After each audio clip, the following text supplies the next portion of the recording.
Hey, I'm Sandra. Today we're looking at making this funky looking light. I'm going to show you how I did it myself.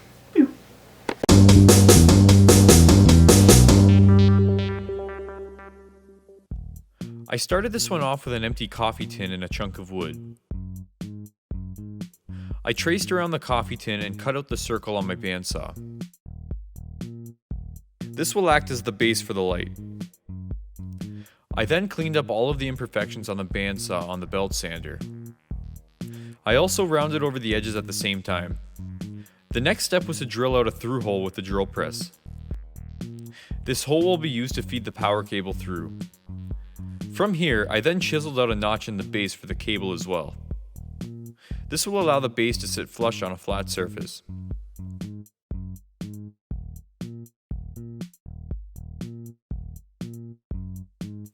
I then finished the base with some ebony stain.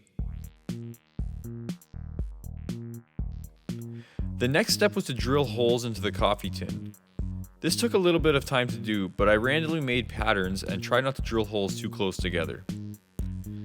To test to see what this would look like when it was done, I held it up to one of the ceiling lights.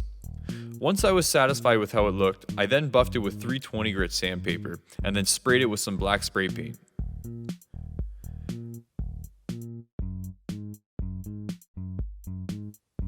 For the lights, I stuck 2 LED strips into the tin.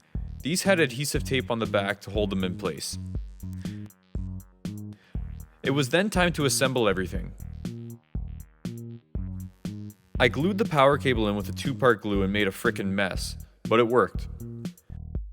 To attach the coffee tin to the base, I screwed in 2 screws to the base and notched out a piece of the lip at the bottom of the tin. This will allow for the tin to get twisted on and held into the base with the screws.